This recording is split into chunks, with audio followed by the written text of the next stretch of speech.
Sahabatku yang powerful, apa kabar bahagia Anda hari ini? Dalam Inspirasi Edi kali ini, saya akan membahas tentang hukum pembalasan.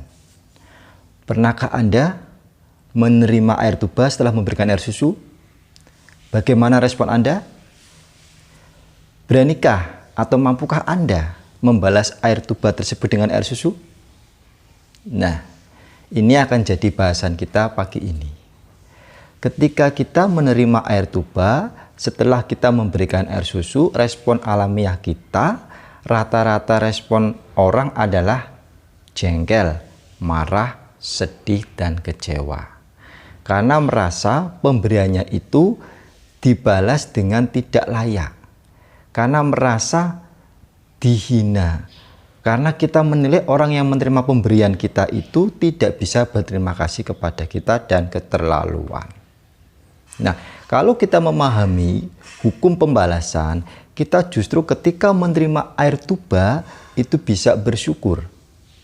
Dan dengan keikhlasan yang besar kita bisa membalas air tuba tersebut dengan air susu. Kok bisa, Pak? Oke, akan saya bantu Anda untuk memberikan pemahaman sehingga Anda bisa praktek membalas air tuba dengan air susu.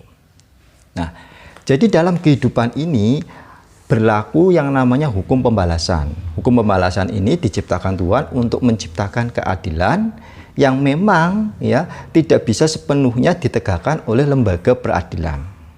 Hukum keadilan ini akan memberikan keadilan kepada orang-orang yang teraniaya, yang terzolimi, yang dia karena kekurangan dan keterbatasannya tidak bisa mendapatkan keadilan. Nah, hukum pembalasan ini di dalam fisika itu disebut dengan hukum aksi reaksi. Ya, jadi setiap benda yang mendapatkan gaya, dia akan memberikan gaya balik yang besarnya sama tapi arahnya berlawanan. Dikenal juga hukum pembalasan ini sebagai hukum tabur tuai. Siapa yang menanam, ia akan memanen. Dalam bahasa Jawa, ngunduh wohing pakarti. Kita akan mendapatkan akibat dari setiap perbuatan kita. Nah, prakteknya seperti tadi. Ketika kita menerima air tuba padahal kita telah memberikan air susu. Mari kita pahami. Yang pertama, ketika kita menerima air tuba sebagai balasan ketika kita telah memberikan air susu, ini tidak begitu saja kita terima, pasti ada penyebabnya dan kitalah yang menjadi penyebab kenapa kita itu mendapatkan air tuba. Anda pasti dulu pernah menzolimi orang, memberikan kerugian kepada orang. Anda mungkin sudah lupa dan orang itu nggak melakukan pembalasan. Nah, sehingga Anda punya utang, utang keburukan, utang kerugian. Nah, ketika sudah seiring perjalannya waktu Anda sudah lupa, Anda memberikan kebaikan atau keuntungan kepada orang lain, kok dibalas dengan kerugian, dibalas dengan kejelekan. Nah, ini utang keburukan Anda sedang ditagih, sedang dilunasi.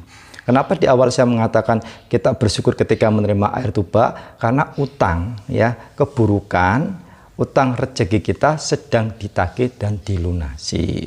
Kalau utang lunas, kita senang kan?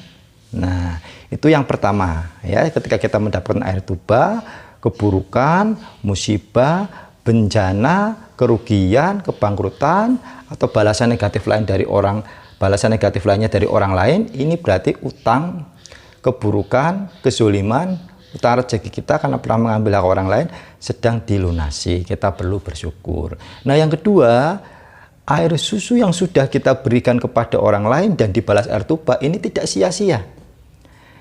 Ini adalah tabungan rezeki kita, adalah deposito rezeki kita, adalah deposito kebaikan kita yang akan masuk ke dalam rekening bank kehidupan. Menambah saldo deposito rezeki kita ini nggak akan sia-sia. Dan yang ketiga, ketika kita berani dan ikhlas membalas air tuba tersebut dengan air susu, kondisinya adalah utang rezeki kita sudah mulai ditagih dilunasi, kita menambah deposito rezeki karena kita memberikan air susu kepada orang yang memberikan air tuba kepada kita.